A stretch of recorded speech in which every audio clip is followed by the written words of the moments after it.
Hello, I'm Carol Ann Russo, Government Services Coordinator for Methuen Community Studios. Welcome to our 2025 Election Candidate Forum. All local candidates were invited to participate in tonight's event. Some were able to join us here and present their views directly, while others could not attend. Every candidate was given the same opportunity to appear. Each participating candidate will have a few minutes to address the audience, share their vision, and respond to questions. As Methuen's local access station, we are committed to facilitating open dialogue and providing fair access to the public during this election season. Thank you for being here. Your engagement is what strengthens our community and democracy. This local channel is sponsored by Michaud Insurance. Since 1979, Michaud Insurance has been providing comprehensive insurance options to our friends and neighbors. Find out how we work for you at 978-685-2549 or at michaudinsurance.com.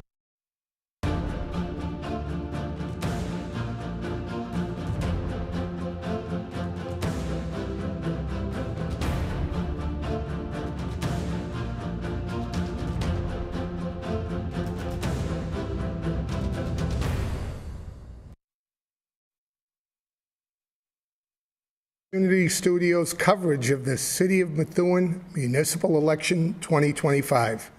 This is the Mayoral Candidates Forum. I'm your moderator, Bill Manzi. We are here with mayoral candidates in alphabetical order, DJ Beauregard and Barbara Stobel. Welcome to the forum. They say that every vote counts, and at the local level, elections can be decided by a few votes. The residents who are elected to be mayor and city councilors will be in the position of making decisions that affect their fellow residents' lives. They will set the tax rate and the budget for public safety, public works, and education, and other city services. MCS designed this program to give all candidates the opportunity to address the same questions. Their responses will be timed. Questions will be answered in either 1 minute or 1 minute 30 seconds. Some of the questions tonight come from residents, and we thank them for their questions. Candidates, when your time is almost up, you will be signaled to wrap up your response.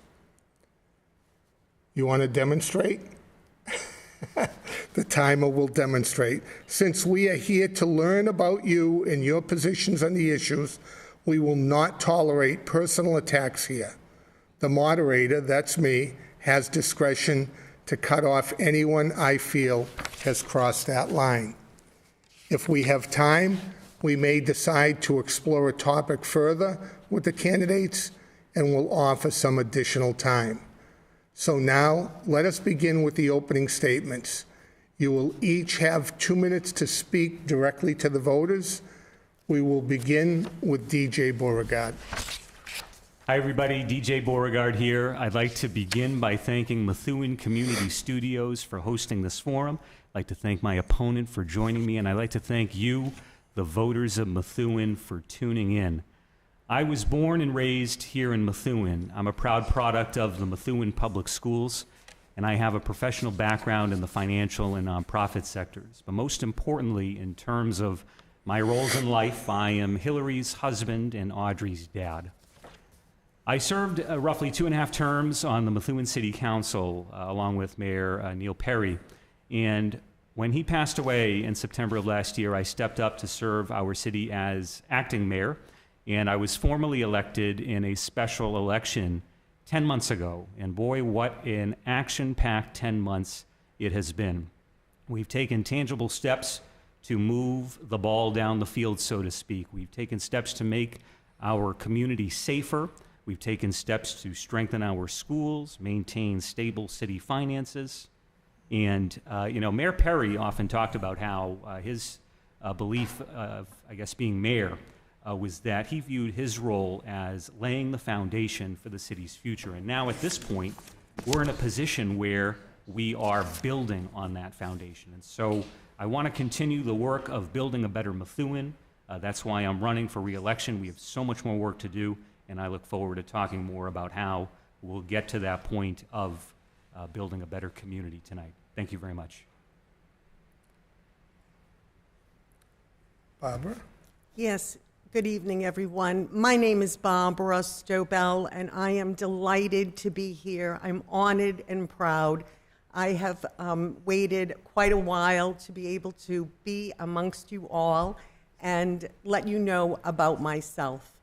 I'm running primarily because no one chose to run against the incumbent, DJ Beauregard. And when we have no one step up to run against an incumbent, we don't allow ourselves to have the dialogue that is necessary to move a city forward. And that was my primarily my reason to run. In order to prepare myself for that experience, I went back to school and got a master's degree from Merrimack College in Public Affairs and Administration, so that I had more to offer than just my 35 years in sales and marketing. My family's been in Methuen for 4 generations. With a great-grandmother who first came to Methuen, and my sister and I now have inherited that home. If that's not indication of how committed we are to this community, I don't know what else is. We do not see generational families in Methuen any longer, and I believe that that is necessary for us to grow as a community. I believe that Methuen deserves to have more than it's being offered at this time.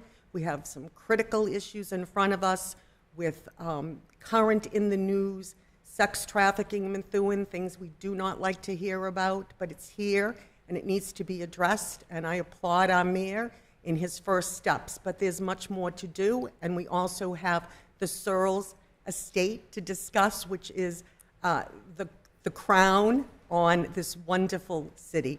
I'm happy to be here, and I'm happy to represent the folks that live in Methuen. Thank you. Thank you, Barbara. The first question will be a 1-minute response, and we will start with Barbara. What do you feel is your best quality that would make you an effective mayor? One of the reasons I chose to step up is because I think one of my best qualities is my ability to listen to very difficult discussions that are complex, that are often fraught with anxiety, lack of funding, being misrepresented, and I have a unique opportunity to bring those skills forward, to be able to sit and listen to people as they talk about these very difficult decisions that we have to make as a community. And keeping in mind that we're up against Salem, New Hampshire, and the Tuscan Village, which is putting a tremendous pressure on our community as well. I'm happy to be here because I want to share that skill of active listening with our community. Thank you. Mayor? In a similar sense, I believe that good leaders are good listeners. And so in terms of various qualities that I feel like I bring to the table, I think it's so important that we listen to the residents who reach out to us with concerns and address those concerns accordingly. I think empathy is also a great trait for any elected official to have, and that's something that, I always try to lead with empathy and compassion. It's something that I think is missing in our politics today, the idea that, we don't have to fight tooth and nail over every disagreement. We can be civil. I think we need to be civil. And so I've tried to bring an enhanced degree of civility to our politics, especially at the time that we're experiencing now. It's very uncivil. And in terms of moving forward as a city, I think we need to always have our ear close to the ground, and I look forward to continuing to do that and connect with our residents. Thank you. Question 2, we will start with DJ Beauregard. This question allows for 1 minute, 30-second response. And the question is, the city has begun an RFP process for the Searles property. What do you believe is the best outcome for the city? So I'll provide some context. There's been quite a bit of misinformation floating around out there on social media. So when Mayor Perry made the decision to purchase the Searles estate, at the time, the property was at risk of falling into the hands of a scrupulous developer who wanted to demolish the historic structures on the estate and build 5-story garden-style apartments in its place. That's something that I don't think many people in our city would want to see happen, especially to one of our most historic treasures in this community. And so the whole goal behind purchasing the property was to save it from demolition. And now at this point, my goal with the property is to ensure that it is restored to its former grandeur and preserved for future generations while putting it to use for the benefit overall of our community now and in the future.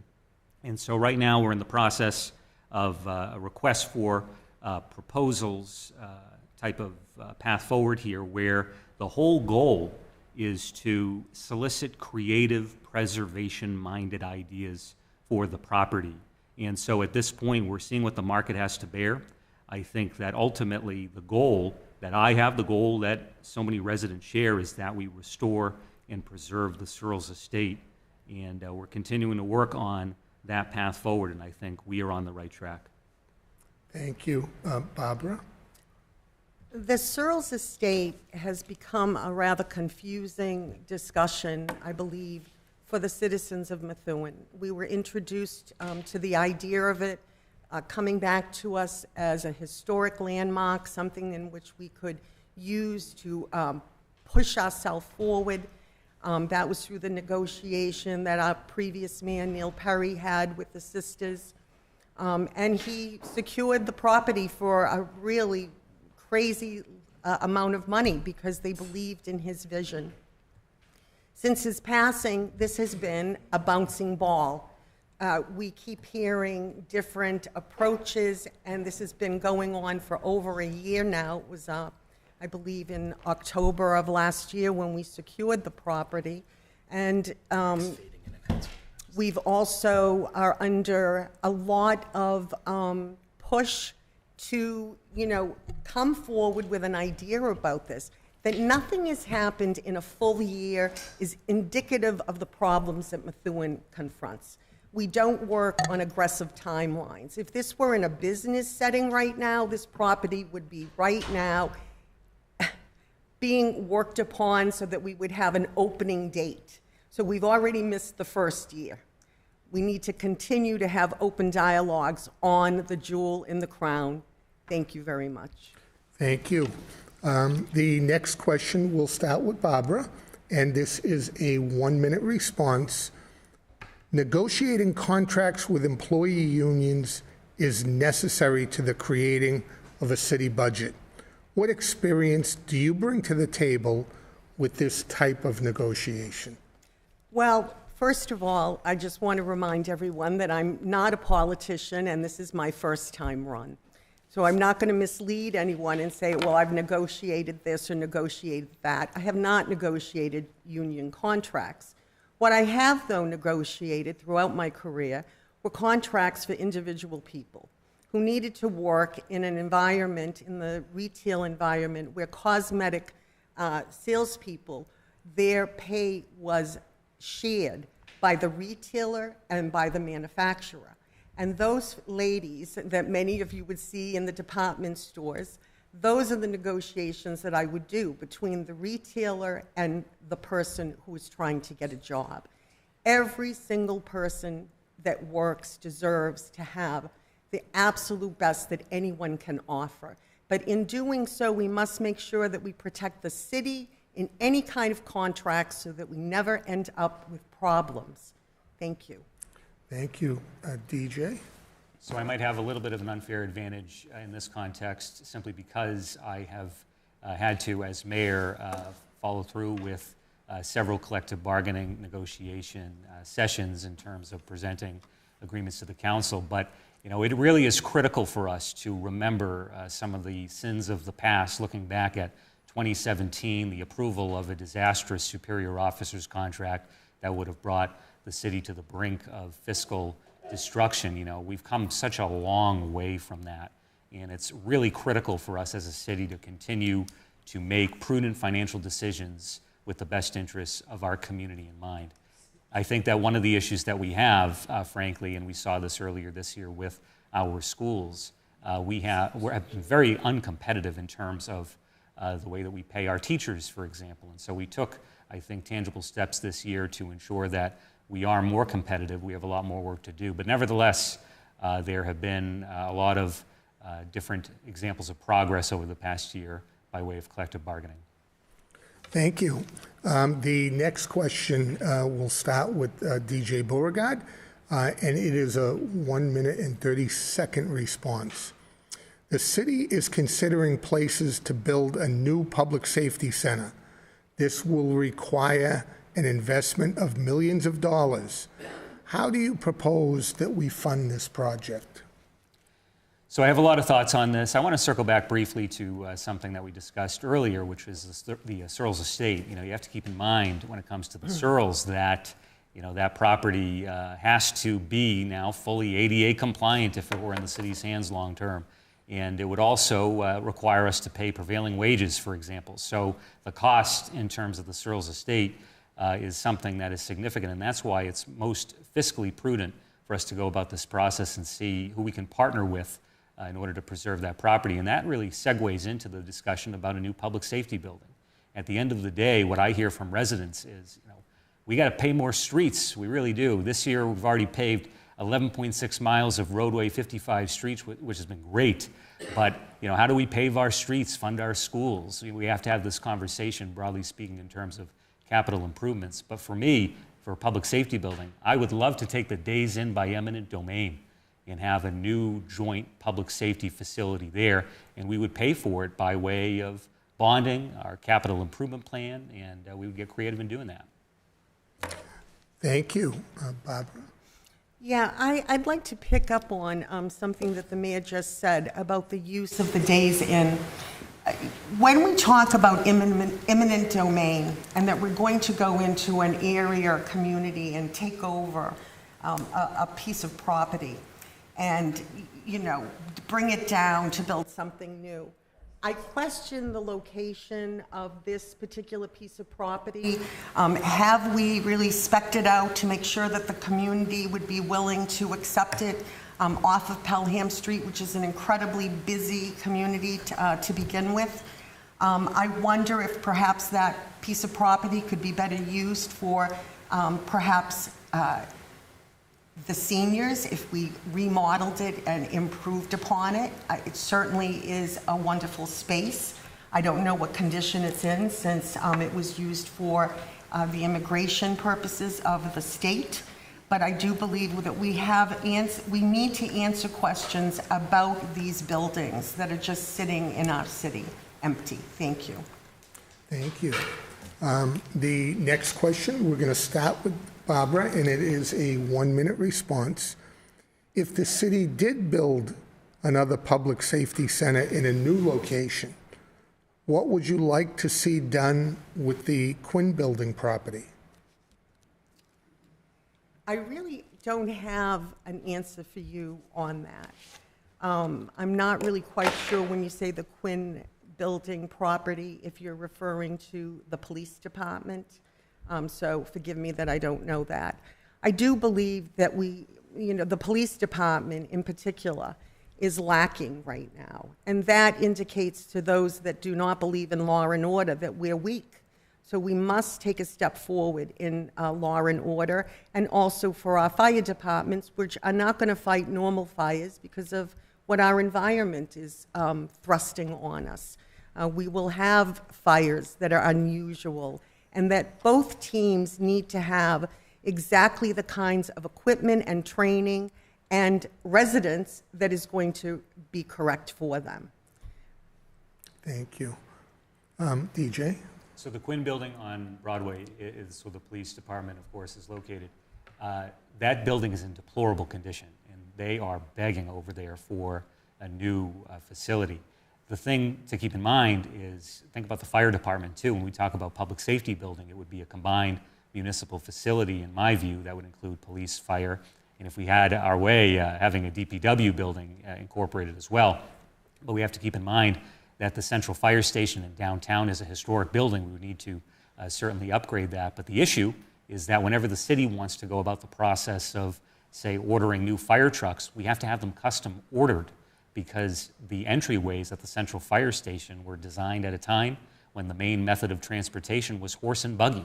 And so we have to have these custom ordered fire trucks. It's not very sustainable. And so that's why I think it's so critical for us to have this conversation about a new combined police headquarters, but also addressing the central fire station, and maybe that could be the location where we run our ambulances from. So there's a lot of different creative ideas floating out there.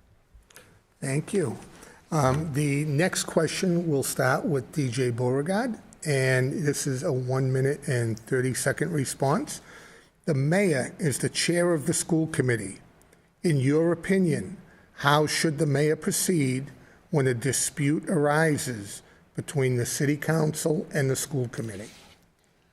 So I think ultimately the mayor serving as chair of the school committee in an institutional sense, I think is designed to provide for a bridge between the two elected bodies. And so we're seeing now, for example, the recent operational and cultural audit of the Methuen Public School District. There was a joint meeting that was held between the city council and the school committee. And now what I could have done, alternatively, I could have had that audit presentation conducted completely separate, each body doing its own type of presentation.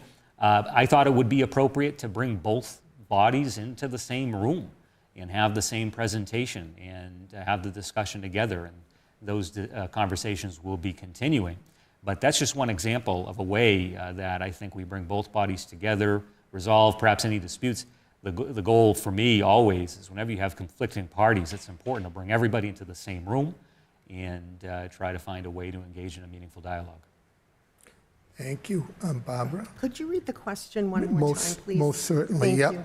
The mayor is the chair of the school committee. In your opinion, how should the mayor proceed when a dispute arises between the city council and the school committee? I would love to be able to say that the role of the mayor should be one of collaboration, that the role of the mayor is he is the great maestro or she is the great maestro of this wonderful community, and that we pay attention to one another. We listen intently. What I find disturbing about the relationships between City Hall, City Council, and the schools is that we use suing one another as a means of communication. And that recently happened with the discussion about merging the two IT systems, City Halls and the public school system. And the school did not want to pursue this, and yet the mayor felt it was a very important financial decision to make because it would be able to simplify things, if, for lack of a better word, in the world of communication. That would be one system for both of those organizations. And this teachers union, I believe, or the teachers said, no, this is too much information, it's too big a data dump, and we do not want to lose control over that. And yet it ends up in court. That's when I wonder about the idea of who is really in charge of the final decision. Thank you. Thank you. The next question we're going to start with Barbara, and it is a 1 minute response. The mayor's office has started a task force to deter human sex trafficking in Methuen. What do you believe should be the priorities of this group? It's such an unfortunate conversation that we must have about sex trafficking, human trafficking, and how we define it. I looked up the state's definition of sex trafficking, human trafficking, and it doesn't hit upon the piece that I think that the city must be aware of. This affects our children in the community, and we have not heard any word about when sex trafficking and human trafficking is happening in your neighborhoods, your children are at risk. That is a statistical fact. I've looked it up countless times since this began.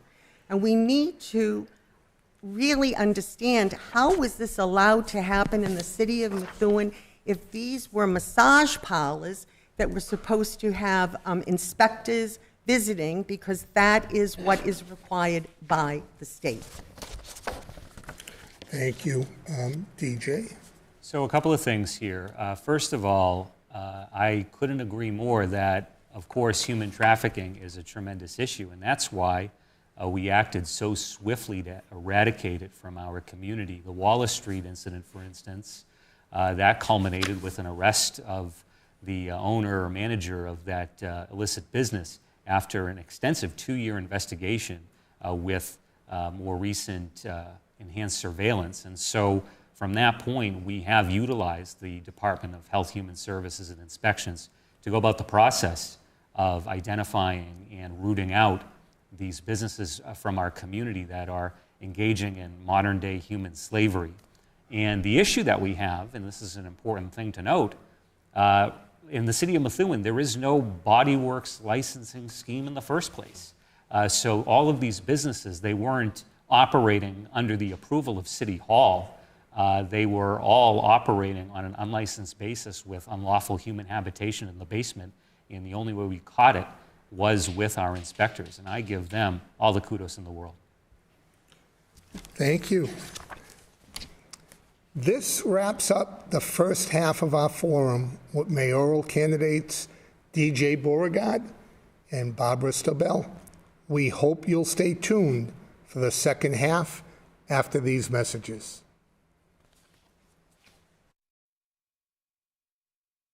This local channel is sponsored by Michaud Insurance. Since 1979, Michaud Insurance has been providing comprehensive insurance options to our friends and neighbors. Find out how we work for you at 978-685-2549 or at michaudinsurance.com.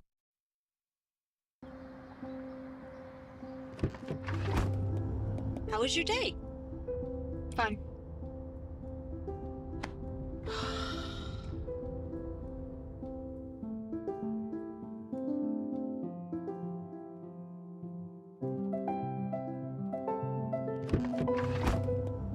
Okay, buddy.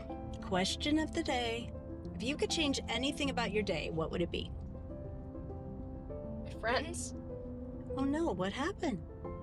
Emily and Piper, they won't talk to me. It's like I'm not even there. It's been going on for weeks, and I don't know what I did wrong. Oh, honey, you didn't do anything wrong. We'll figure this out together. Get the conversation started.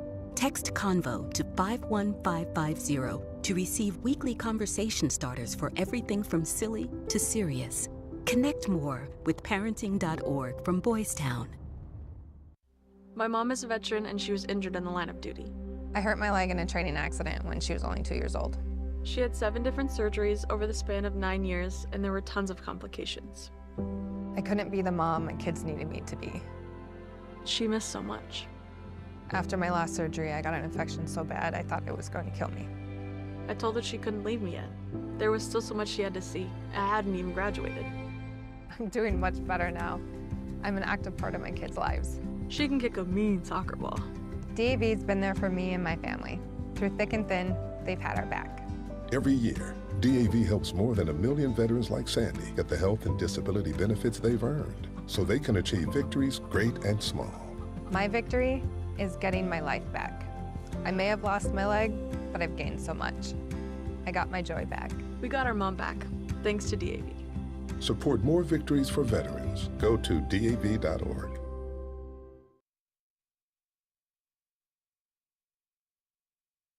We thank you for watching this program.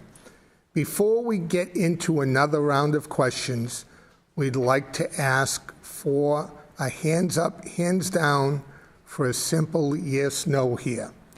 For the following questions, we are asking our candidates that you do not answer verbally. Please just raise your hand for yes and leave it down for no. That's hands up, yes. Hands down, no. Did you vote in the presidential election last year? Very good. Do you support term limits for local elected officials? Do you have any relatives working for the city of Methuen? Well, candidates, thank you very much. The next verbal question will be a 1 minute, 30-second response, and we'll start with DJ Beauregard. Please tell us about 2 of your biggest successes you have had, whether in city business or in your professional career. So I think in terms of my time as mayor, my short time as mayor, since I've only been, of course, the officially elected mayor going back 10 months now, right out of the gate, my first act as mayor was to take an important step in helping to reduce the cost of living for so many of our residents. So right out of the gate, I had the opportunity to officially launch a new power aggregation program that locked in lower electric rates for Methuen residents through December 2027. Now, any other resident in any municipality that does not have a program like this, right now they are paying in those communities roughly 15 cents per kilowatt hour for their electric supply. And in Methuen, we're locked in at 12 cents a kilowatt hour through the end of 2027. And I think that that's something that, although bills are still too high due to programs like Mass Save and the like, that is a meaningful impact, I think, that we've been able to have at the local level, even in a small way. Speaking of utility rates, I've been advancing the cause of getting some ballot questions on the ballot in 2026 that would make Mass Save an opt-out program to save residents money and address the issue of utility costs. So I think that's been a major win for us in terms of trying to address those issues at the local level. The other thing, too, we launched the first of its kind financial transparency dashboard that lets residents see expenses at the city level in real time, which has never been done before. And again, it's a great win for the city. Thank you. Barbara? Yes. My successes are going to be more personally specific.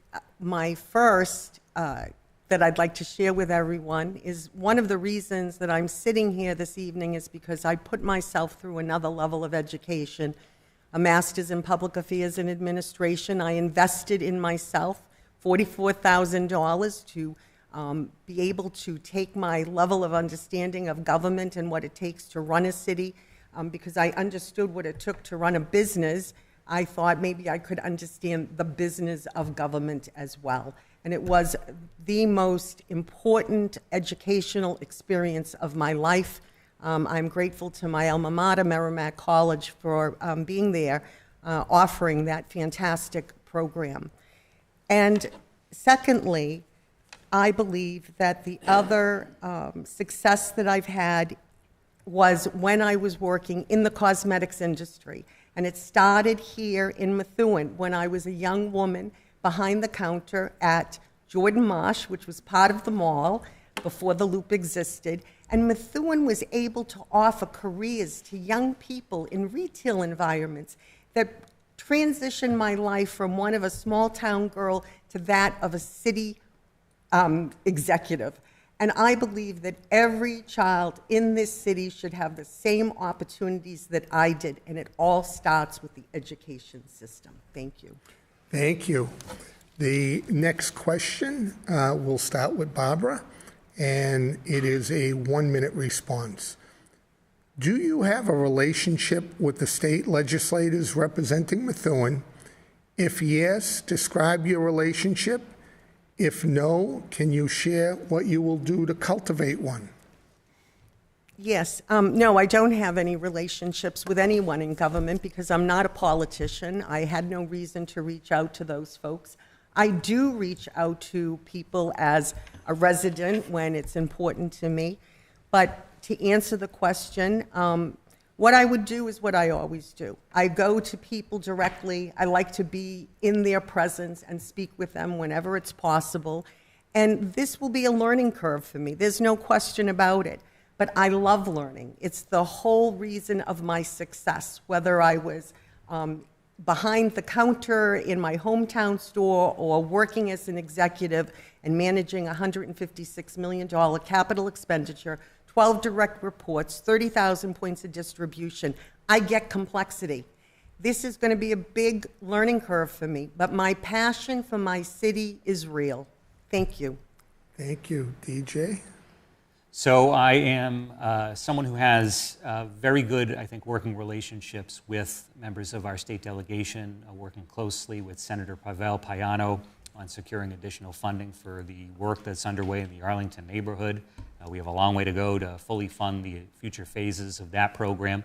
Another local member of the delegation is State Representative Ryan Hamilton, and I want to give him a shout out right now, along with Mary Beth Donovan-Grassi and Krista McLeod from the Nevins Library. We've been able to work together to provide the initial funding for the new Methuen Literacy Partnership. It's a program that is mirrored after the Haverhill Promise program, and the whole thought is that it's a community-wide effort to ensure that every child is able to read at grade level by third grade. And they've done tremendous work in bringing this new partnership to life, and it was a real honor to be able to, at the local level at the very least, secure the initial funding to get that off the ground in partnership with them. So we have great relationships with the delegation. Thank you. The next question is also a 1-minute response, and we will start with DJ Beauregard. How can the city fairly address the needs of citizens who live on unaccepted roadways? So this is an ongoing issue in our city. There are residents who live in the area around Forest Lake, for instance. There's a gentleman who lives in the West End off of Pelham Street who's been very active in terms of raising awareness about this. And the challenge is that an unaccepted roadway, in the eyes of the state, it's in essence viewed as a private way, and we're not able to legally expend public resources on making any type of meaningful fix to private ways. Granted, there have been prior administrations that have done exactly that. I would argue whether that is legal, and of course anything we do in the city of Methuen under my watch, we want to be above board and following the rules to a T. So it's important that we address this issue appropriately. And one thing that I'm looking at is the example of the city of Gloucester. Roughly 20 years ago or so, they started a program where they are able to provide betterment arrangements so that they're able to make investments in their unaccepted ways. And I think we need to be looking at different types of ideas along those lines. Thank you. Barbara? Could you read the question? Yes, most yes. How can the city fairly address the needs of citizens who live on unaccepted roadways? The whole idea of unaccepted roadways makes absolutely no sense to me whatsoever. I don't understand how you can build a home and then there is a road that goes down to that home and the negotiations occur that this is an unaccepted roadway. Doesn't make sense to me because those people are going to need to have roads serviced at some point in time. There are pipes that run down those roads for their homes. I'm going through that right now with Eversource. They were at my home today upgrading the pipelines to my home. If a person lives on an unapproved road, are they then not able to get an upgrade, which is supposed to prevent their homes from, exploding like they did in Lawrence? I'm not making a joke of that. I think that's an interesting question. Thank you. Thank you. The next question is also a 1-minute response, and we'll start with Barbara. Many city boards have expired members or vacancies. How will your office go about recruiting new people to these positions? It's interesting that problem exists because I think that's indicative of people not, wanting to serve their community because they don't see the benefit of it. And perhaps that's where my sales and marketing skills come in. I think that's what's missing in Methuen. We don't toot our own horn on the things that we do really, really well. And when we have an opportunity that's something that could really change us, it's a burden because we might have to have ADA compliancy, which I don't understand that as an excuse because every historic building where people visit probably had to have the same ADA compliancy at some point. And if we use those kinds of excuses, we're never going to move forward into the world that we want to be in. Thank you. Thank you, DJ. So in terms of the boards and commissions, this is something that has been an issue going back to roughly 2017, probably before that, where we have so many boards and commissions that have folks who have expired appointments going back to roughly that time, if not earlier. And so the key for us is to really try to do our best to attract qualified, interested individuals who would like to serve as members of those boards, folks who are able to bring, whether it's a passion for learning about the subject matter or expertise already, all those things are great. The ability to work together in a group setting is very important as well. And so this is something that we're chipping away at, and it's not something that we're going to be able to fix overnight. We have a lot of unexpired appointments. And recently as last week, we shared information on social media in a bilingual post encouraging residents to apply to join one of these boards and commissions. I think one of the challenges that we have in terms of getting interested people is that we have a lot of keyboard warriors on social media who call out these folks who are just doing their best to volunteer for their community. And I think this gets back to the need for better civility in our community as well. Thank you. Thank you very much. The next question is a 1 minute and 30-second response, and we will start with DJ Beauregard. What do you believe is the city's role in immigration enforcement? So in the city of Methuen, we have a very well-defined policy by way of our police department that addresses this very issue. So as it relates to immigration in Methuen, Methuen is not a sanctuary city, and it's important to note that.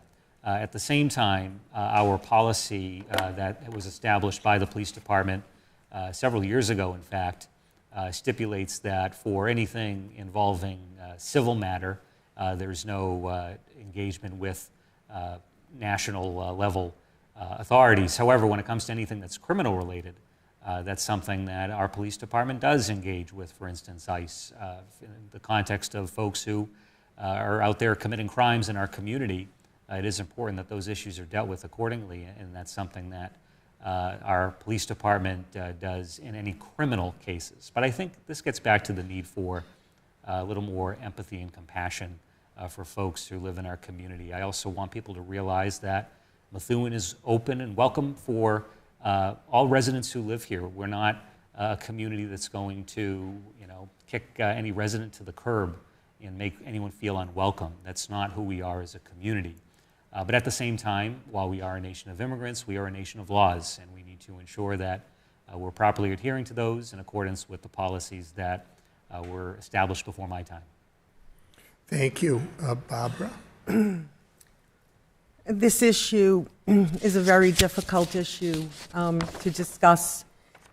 We are watching the ICE people, whatever, come into communities. They're law enforcement. They look unlike anything we've seen before in our country. And to be frank, the images that are on the news as ICE agents go into communities is appalling to me. There is no reason to treat individuals, whether they are guilty of a crime or not, with the images that have been produced on social media and in the news. This is not how the United States of America that I know operates, and it's certainly not how the city of Methuen, and I have to commend the mayor, we have not had any problems so far in this area. But we do have immigration concerns, like everyone. People want to be in our country. Many, for whatever reasons, have come through in not the most proper channels. And it's put pressure on their families that are now generations old. I believe in a human approach to everything, something that's ethical and something that is going to bring us together as a community and not tear us apart. ICE is something that can tear a community apart, and we need to be ready for it. Thank you. Thank you. The next question is a 1-minute response, and we'll start with Barbara. The Charter Review Commission is combing through the city charter and will be proposing updates and changes. What do you hope they will propose changes for? Well, the first thing I hope that they change is perhaps the lack of understanding of the charter once it's produced. When I sit in my living room and I watch the city council meetings and the difficult decisions that people have, I often wonder, why are they not going back to their charter to look at how this should be handled?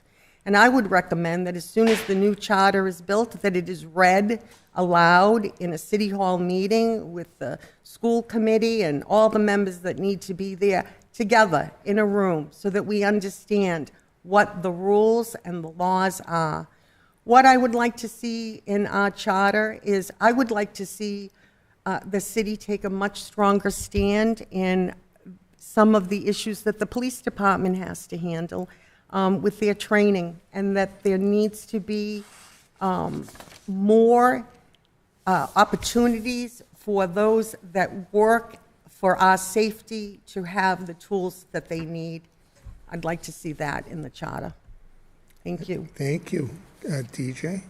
So one of the issues that I see with the charter is that there are several areas, numerous areas really, that contain many different inconsistencies and discrepancies. I think that the issue with our charter is that we previously had a town form of government, we had a town manager system, et cetera, and so there are a lot of aspects of the charter that are vestiges of that time that are still included in our current city charter. So we have a completely different form of government now for the past roughly 30 or so years, and so I think it's important for those inconsistencies and issues to be corrected. But one thing that I never want to see changed, and I don't think most people in Methuen want to see it changed either, is the notion of term limits. I think that it is important in our city for term limits to remain in place, and it's refreshing to have new blood come through every 6 years or so, or depending on whenever the voters make those decisions. However, that's one thing that I think we need to maintain in the charter. Thank you. The next question is a 1-minute, 30-second response, and we'll start with DJ Beauregard. What is the topic besides taxes and the city budget that people are most concerned about in the city from your conversations with them? From my conversations with residents, I keep hearing over and over again about two issues. First of all, I addressed it previously, it's the cost of living. The cost of living in not just Methuen, but everywhere is out of control. People are having an extremely difficult time trying to make ends meet, and that is something that, as I referenced, dealing with the utility issue is something that I think is very important for us to continue to get after by way of the cost of living. The other thing too is, simply at the city level, we set the taxes at the local level, and it's important for us to maintain a conservative budgetary position. That's something that we've continued to do in fiscal year 26, and we'll keep doing that going forward. The other thing that I keep hearing about over and over again as well are roads. Our roads have been neglected for a long time, and now this year, as I also referenced previously, we've done more paving in the city than in recent years. 11.6 miles of roadway, 55 streets we've tackled in this year alone. And I was with Governor Healy in recent weeks where she signed a new transportation bond bill into law that is going to be providing the city of Methuen with another $2.2 million in Chapter 90 funds for our roads. So we're going to keep getting after that. We're going to keep getting after this issue of the unaccepted roadways. And ultimately, it's key for us to keep our ear close to the ground. I also launched a new Safe Streets Task Force. We're going to be redesigning several dangerous intersections and addressing speeding as well. Thank you. Barbara? Could you read the question again, please? Yes, certainly. Thank you. What is the topic besides taxes and the city budget that people are most concerned about in the city from your conversations with them? Well, first, before I go any further, I appreciate everything that the mayor is saying tonight, but he is going over the time, and that is rude to me. I just need to say that. I think that it's important that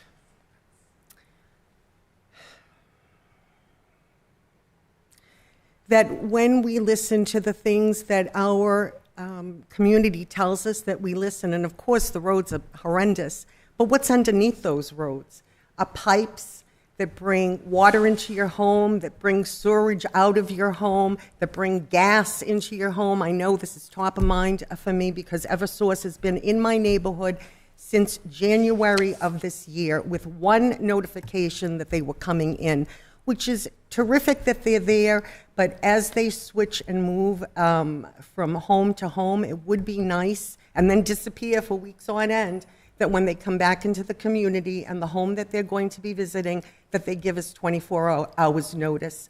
Some people who have young children or elderly people living in a home, these kinds of workings that are happening, it is loud, it is noisy, it is disruptive, and I have PTSD as a result of being a 9/11 documented survivor, so this kind of work in front of my home is extremely meaningful to me. First of all, because it upgrades us, but it is difficult to have it happen because of the kind of sound that occurs. I'm not able to answer the second part because I've gone over my time. Thank you. Thank you. The next question, we'll start with Barbara, and is actually a 30-second response, and that is, what is the last book you read, and why did you choose it? Oh, that's a very good question.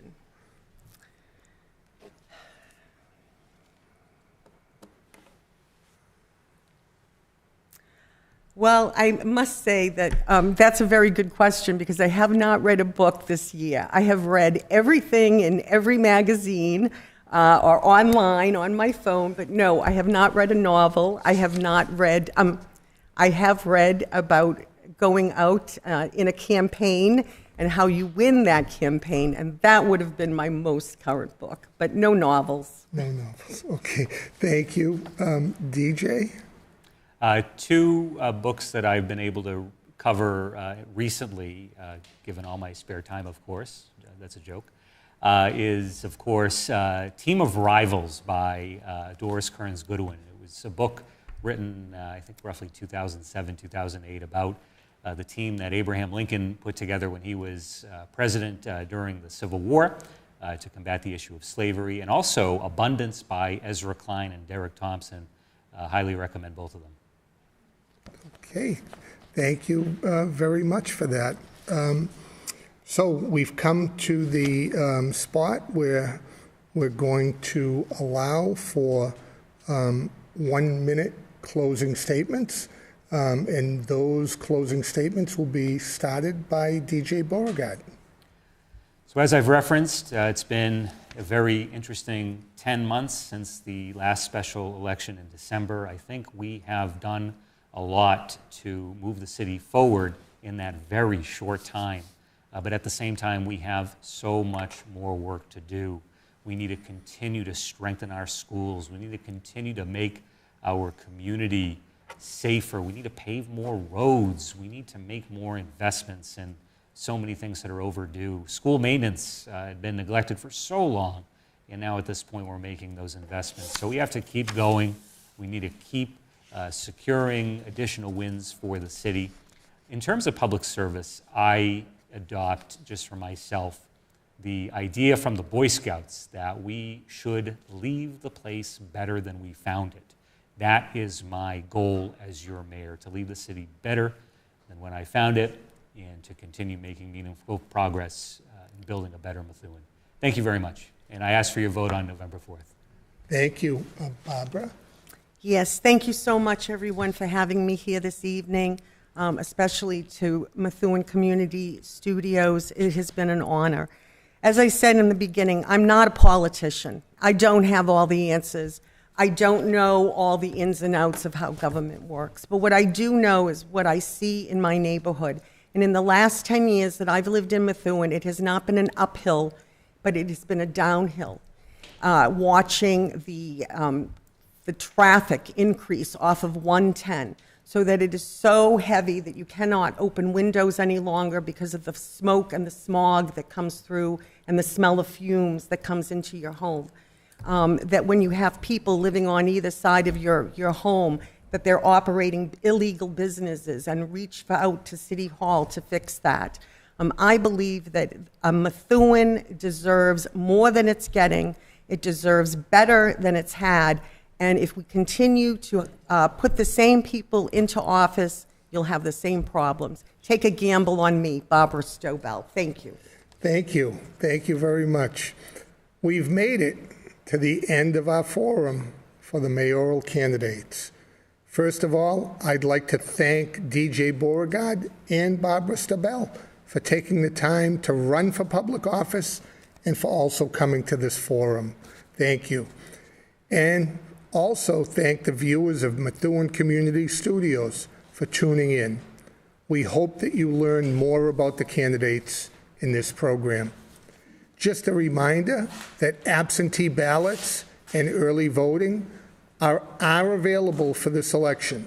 For more information, visit the city's website, cityofmethuen.net, or call the city clerk's office at 978-983-8515. On Tuesday, November 4th, residents can vote in person in their district between 7 a.m. and 7 p.m.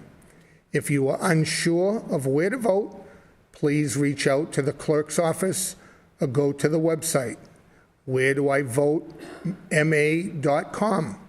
Type in your address and you will see the place where you go to vote. Even more importantly, you will see which district you are in for local and state elections.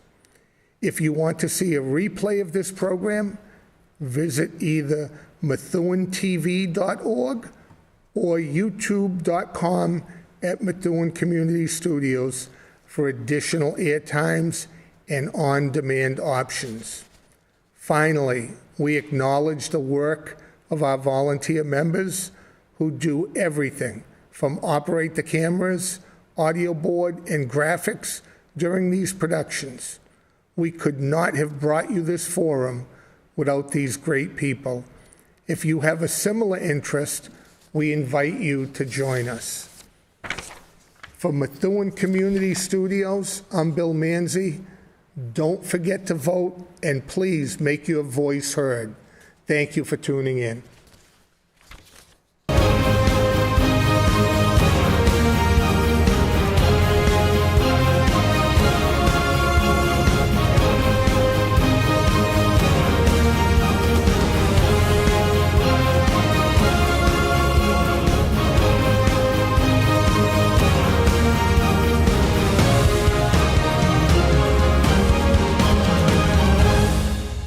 This local channel is sponsored by Michaud Insurance. Since 1979, Michaud Insurance has been providing comprehensive insurance options to our friends and neighbors. Find out how we work for you at 978-685-2549 or at michaudinsurance.com.